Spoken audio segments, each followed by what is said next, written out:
Well, hello, welcome to our latest episode of Voices in Leadership. I am Melissa Andrews, President and CEO of Leading Age Virginia, and it is my pleasure to host this podcast and welcome two fabulous guests today. Kelly Black, who is our student intern at Leading Age Virginia, and Leah Rollins, who is over all things membership and workforce and on here at Leading Age Virginia. So as we get started, I'd just love for you both to tell our listeners a little bit more about yourselves. So Leah, would you start us off? Sure. Thank you, Melissa. Again, my name is Leah Rollins. I am our membership and workforce coordinator here at Leading Age Virginia. I handle all of our workforce and work membership, as well as setting up for our conference and with our student program. Awesome. What about you, Kelly? My name is Kelly Black. I am the student intern for Leading Age Virginia. I'm also a first-year Master of Health Administration student at VCU. And my dedicated career path is aging services. Happy to be talking about this today. Well, great. Thank you both for being here. Kelly, I want to start with you. So why did you decide that aging services is the field that you want to pursue a career in? Yeah, I really got started in this field as a home health aide. I really didn't anticipate seeing myself working with older adults, but in that experience, I really saw the kind of impact that I can make on just one individual. I really didn't think I would stay in caregiving. I actually have been in research for quite a long time, but when COVID happened, research totally shut down, and I volunteered to be redeployed onto the floor of a nursing home. And during that very challenging time, I got really inspired by leadership. I saw what leadership can do in a healthcare environment like that to inspire and empower a team to really keep going and overcome a challenge like a pandemic. And I wanted to be like them. I don't ever want to lead through a pandemic. I just want to say that, but I saw the impact that you can have on a larger group of individuals, a larger group of older adults. And that's what I wanted to do with my life and why I went back to school to learn how I can do it the best way possible. I want to ask you about your VCU program, but first I want to kind of ask you about the leadership you saw. So who were the leaders? So kind of, was it the top of the organization? Was it middle management? Like how would you define the leaders that you watched during your time in the nursing home? Yeah, I worked with the director of nursing. I was talking with our administrator. I mean, these people were on the floors with us, doing their very hard work, talking with their people, asking, how are you? What do you need? What can I do for you? And I'd never seen that before. I'd never seen, I don't want to, say this wrong, but really a leader who cared. And that was the time that we needed it the most. Yeah. And I did end up talking to some senior leadership while I was, considering this is something that I wanted to do. And it was the same kind of experience with them. They really cared, and they really wanted to help. And that was really impactful on me as a young person in this field. Yeah, I mean, I'll tell you that we have members who are CEOs that have said, the one thing I don't want to do ever again is be CEO of a community during a pandemic. So you are not alone in that feeling. Leah, let me ask you, since we're talking kind of about pandemic and work shifts, and you have been with the association for almost 3 years? Almost 3 years. Yeah. So what was that like? Because we all of a sudden were in the office one day and then we were not. It was very different. It was dealing with the outside world just kind of imploding, and then also having to be like, okay, but this is bigger than this, and it's bigger than how we just feel because we have to still serve the members, and really putting on those extra boots to be like, okay, we're going to work all the time. We're going to work on the weekends as well. And it's like, it's for the greater good. So let's push through no matter how we feel about things. As long as we stay safe, let's keep going because there's a bigger mission. to accomplish and to be there for members during such a hard time, and to get the emails that, hey, we really appreciated this and this really helped us in our time of need. It really warmed my heart and it made me want to continue to help. Yeah. So let me ask you, Leah, what drew you to Leading Age Virginia? And you've already grown in your time with us in many ways, and so what draws you to our mission? Why Leading Age Virginia for you? Your talent could be applied to any organization. When I first started with Leading Age Virginia, I was a temp, and I was kind of going around and feeling out the different industries to see what I liked. But I really just fell in love with the mission, just positive aging for all Virginians. And I was like, okay, I like that. How can I be a part of making something different? How can I make a difference in someone else's life? And I think that's really what drew me and has kept me here, because I want to be a part of a change. Well, I appreciate that so much, because that's probably why I'm here and continue to serve in this role. So Kelly, tell us about your program at VCU, why that program, and you're in year one still, but I'd love to hear about that, and as well as why did you want to work with us at Leading Age Virginia? Sure. So it was definitely a hard decision on which program to choose, because these programs are really not for people who want to go into aging services. They're really geared more towards students who see themselves being leaders in hospitals. So I really was looking for a program who would encourage my career interests and help me to get to where I wanted to be. VCU has a really great reputation. It brought me closer to family. But it was really what they did to make me feel like they would help me. Before I even decided on VCU, they connected me with a mentor, Steve Montgomery, who is the former CEO of Williamsburg Landing. And he was a really big deciding factor that before I even started, I had someone ready and willing to help me. And he was the person who brought me to Leading Age Virginia. He connected me with you, Melissa, and was ready to help me get to work and get on the road that I wanted to be on.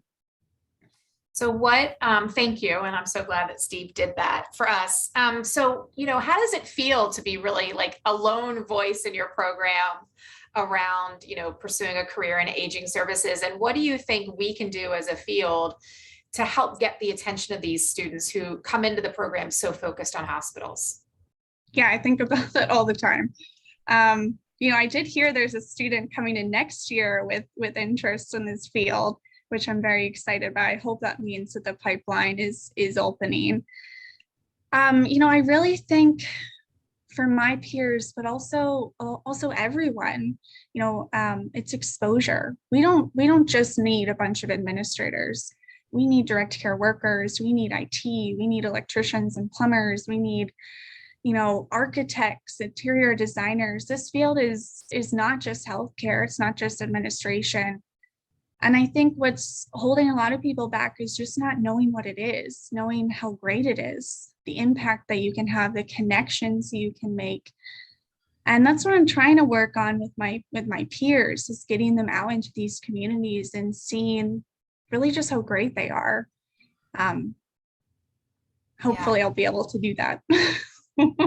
Yeah, and Leah, from the moment you started with us, you really were focused on developing a student program and have a real passion around attracting people to our field. So could you talk about kind of why that was an interest for you and what's happening in the student program?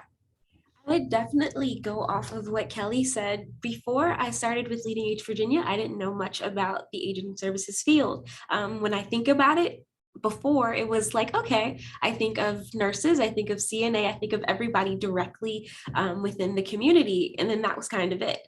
But realizing how much it was an untapped market it made me want to pursue pushing students towards aging services, opening it up to say like, hey, you might be interested in accounting, but you can do accounting within an aging services community, or hey, you have an excellent tap for graphic design, we can use that also here. And just kind of just trying to push and open that up, I realized that exposure is definitely something that we need to be able to open the eyes of students everywhere, that aging services is definitely a possibility. And with dealing with the upcoming shift and baby boomers needing to retire, we're definitely going to need those students to come into the workforce and to choose aging services so that we can grow and take care of the seniors that will need to be taken care of.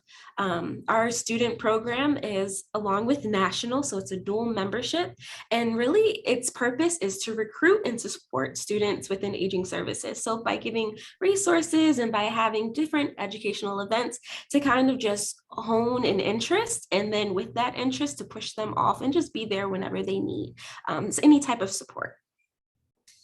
Yeah. So speaking of that support, Kelly, from your perspective, as you're looking for internship opportunities, and we've talked about kind of what hospitals provide students potentially in terms of fellowship and where we have gaps. So can you talk about as a grad student, what should our members be thinking about, and how should they be positioning themselves so that they can compete with the hospitals as they're recruiting, future leaders?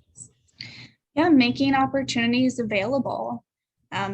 Students are always looking for opportunities to grow.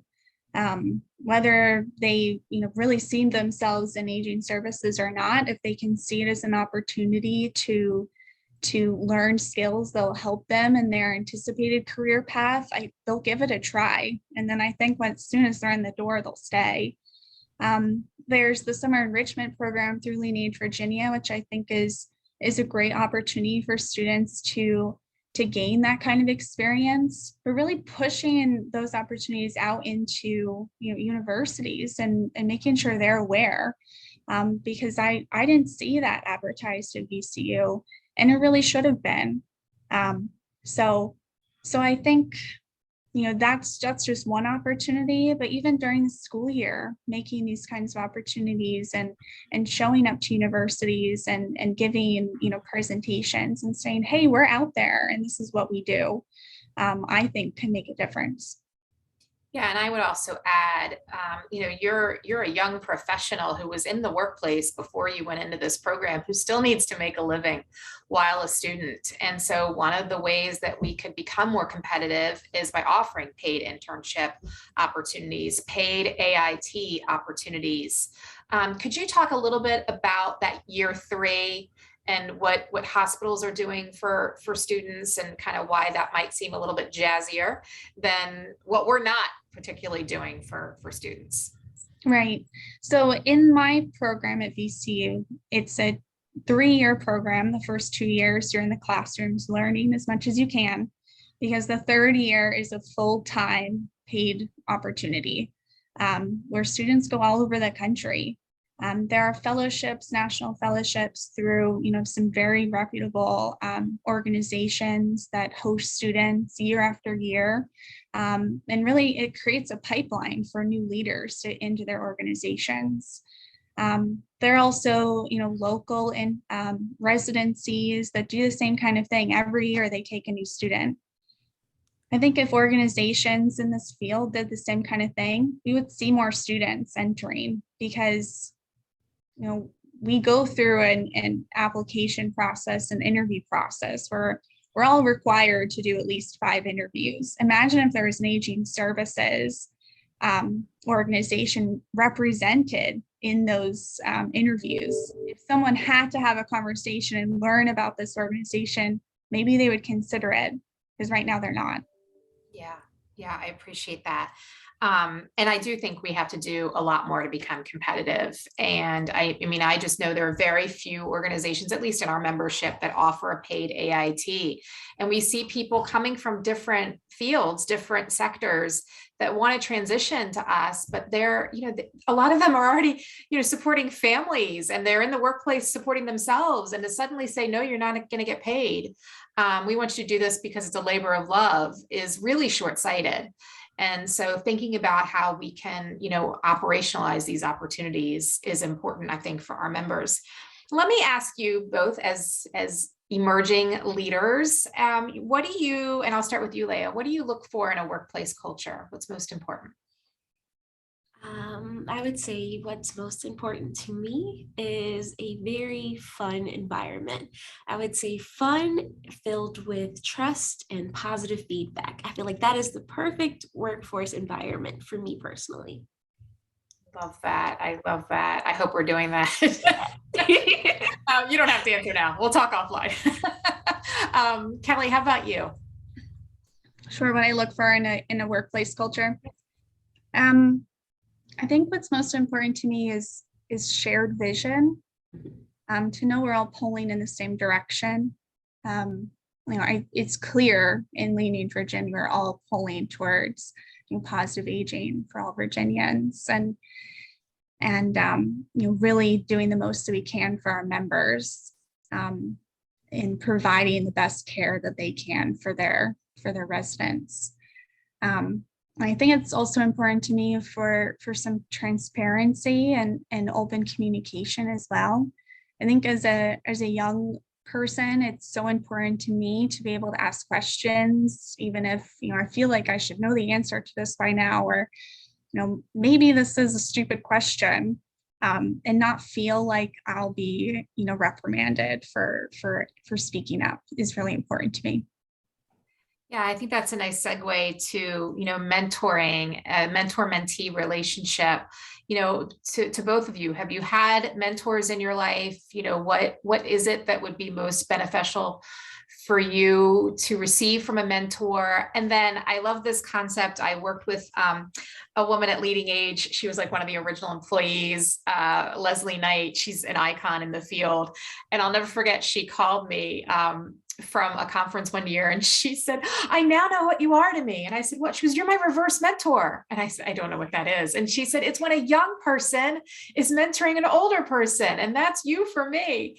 And it was first of all, it was humbling, but I mean, I just described her as an icon. So clearly I felt mentored by her in my career at National, and still today. I mean, I still, correspond with her, but she really embraced this idea that, mentor-mentee relationship goes both ways, right? We're both going to learn from one another, and that, people who are newer in the field have just as much to share in terms of, things that we need to learn. So Kelly, starting with you, when you think about mentor-mentee relationship, what comes to mind? Yeah, I think I'm looking for that kind of mutual relationship. It can be a lot to be, always the mentee.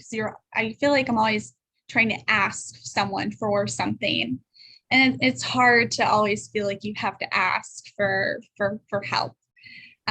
So I think for me, I'm looking for a teacher at heart, like someone who has all this information to share and wants to share it. So I don't feel like I'm always trying to get it out of them. I think I'm also looking again for that kind of communication, right? I can feel comfortable just asking questions that, I'm not comfortable asking elsewhere, or maybe haven't had an opportunity to ask elsewhere. Mm-hmm. How about you, Leah? I definitely agree with Kelly.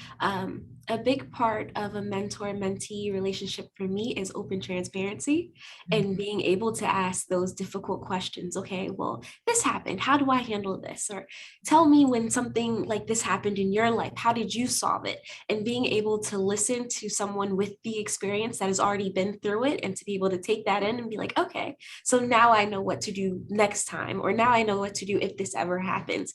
I truly appreciate that.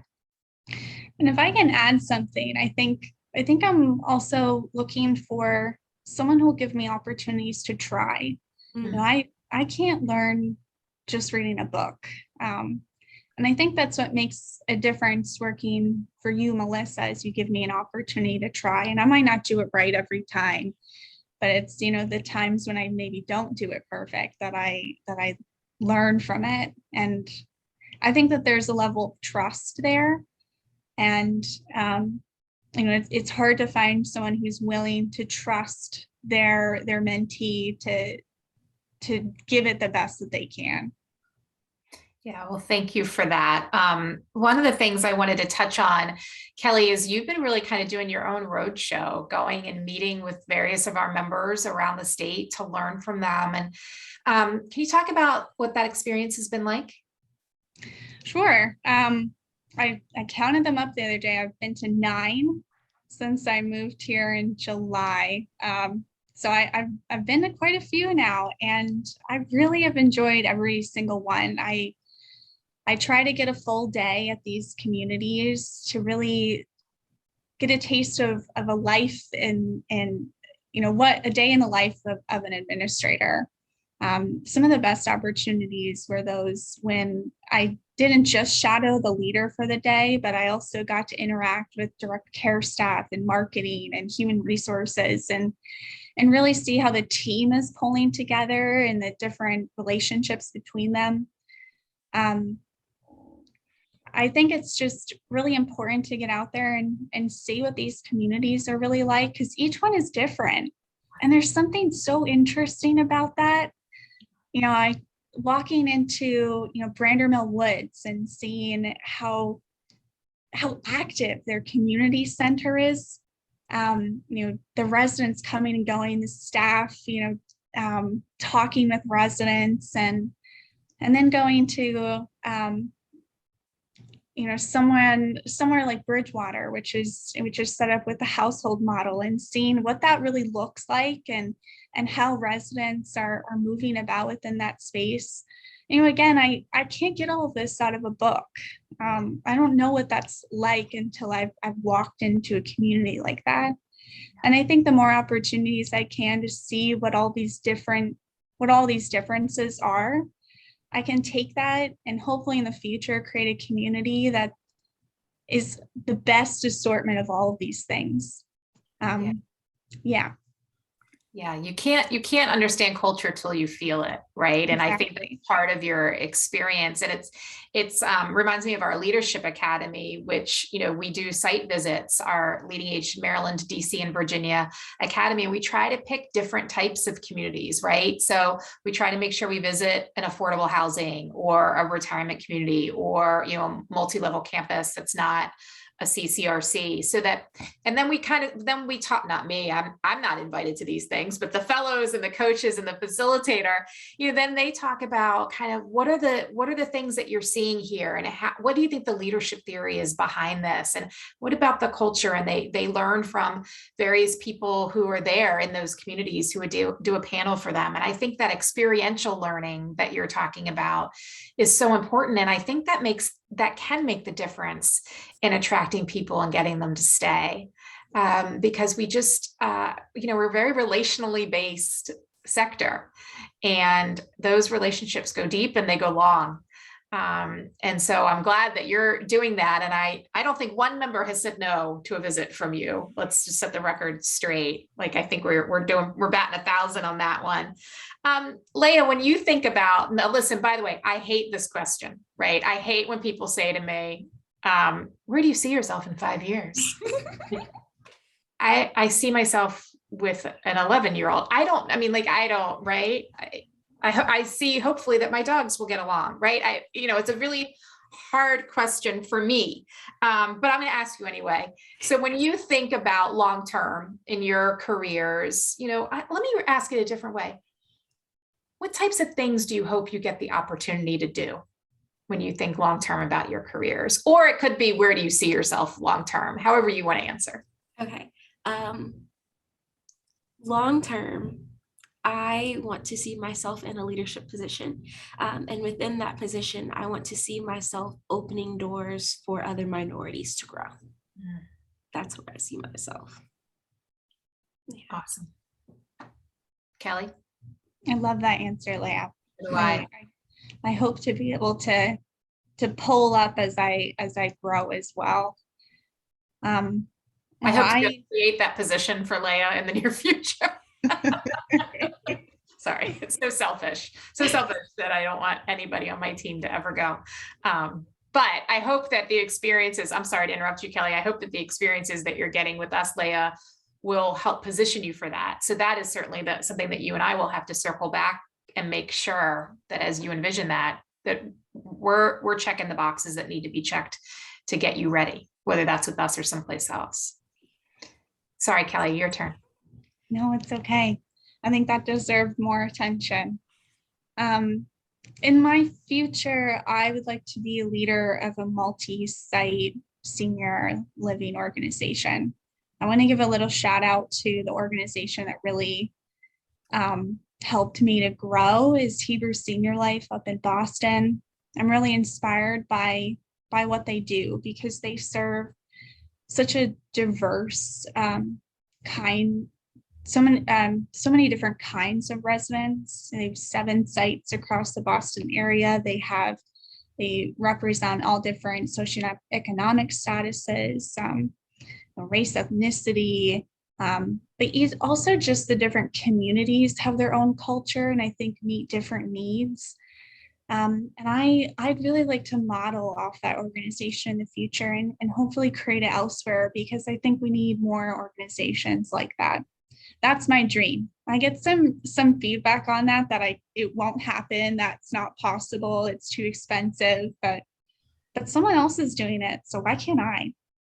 100%. And that's the future of this field is, looking at, I love that notion that you're like planting seeds and you're thinking this makes an ideal older adult services and supports organization and it's possible. So the question is, why isn't it in many different localities?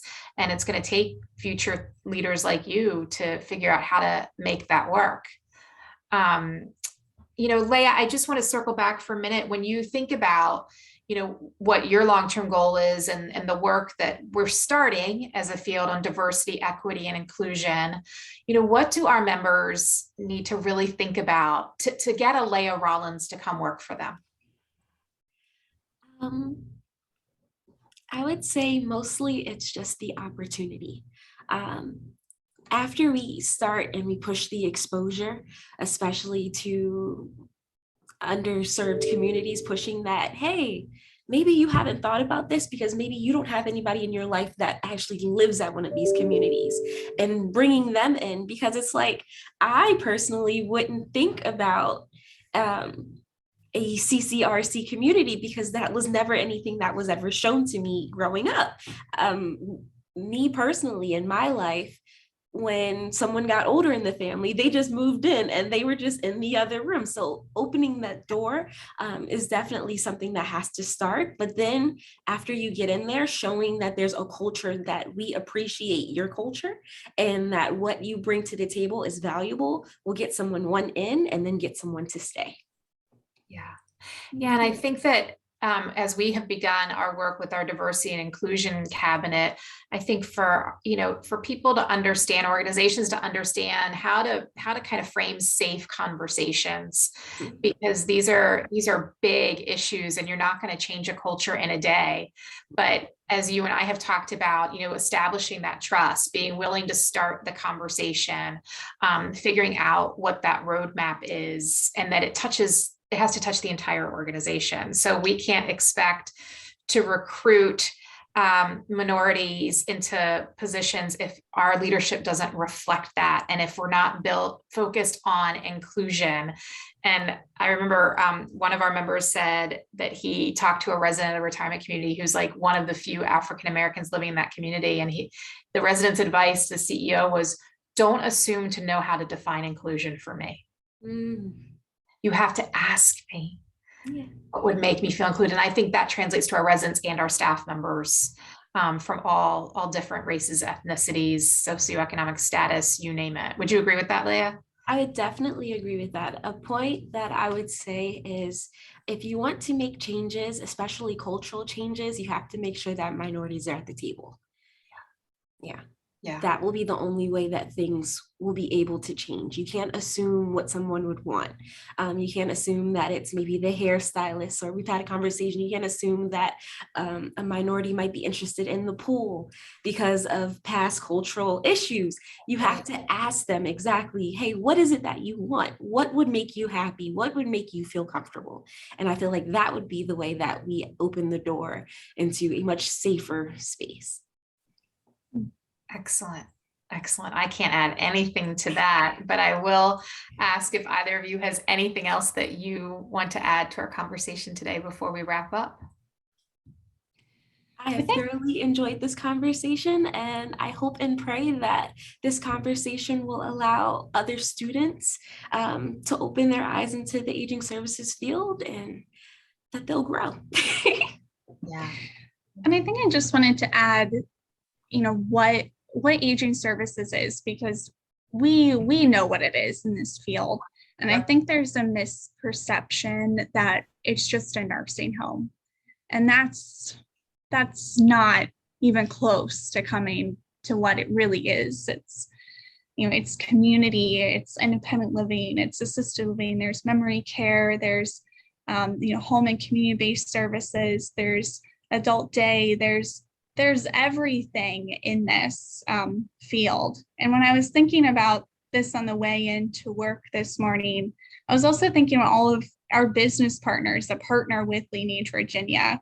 We have an organization that does hydroponics. I mean, they're aging services now, but there's really something for everyone in this field if you just know where to look. Well, and hopefully people will be looking to you, both of you, to continue educating them. And I am so grateful that you are both part of Leading Age Virginia and all that you're doing to recruit and the next generation of talent that we so desperately need. I want to thank you for taking time to speak with me today. I know that our listeners are going to get a lot. I've gotten a lot out of our time together. I can't wait to debrief with Paula. So Kelly and Leah, the future of our field, for sure. The future looks bright. So thank you both. Thank you. So Melissa, after listening to both Kelly and Leah, what are your thoughts now on the future of aging services? Yeah, I mean, I meant what I said. The future is bright. Like, how do we take the energy and enthusiasm that those two young women have and translate that for others, right? So that they can get excited about working in this field. And I love that they have two is Leah going to stay in our field? Maybe, maybe not, but she certainly cares enough to, as she's bringing others up, to be able to spotlight and say, hey, aging services is a possibility, so as she's bringing people up, as she mentioned, minority communities, to say, these are different places you can work.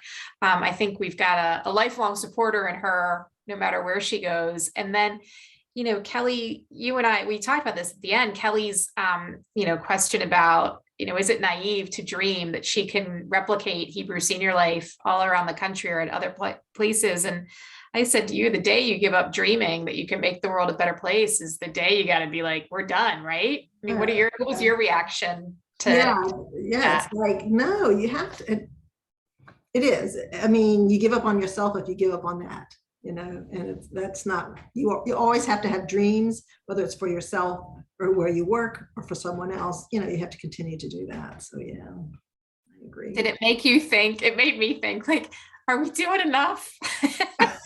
We're never doing enough. The veterans, right? As, oh my gosh, dare I say, the older mentors, are we doing enough to support these future leaders in our roles in the association?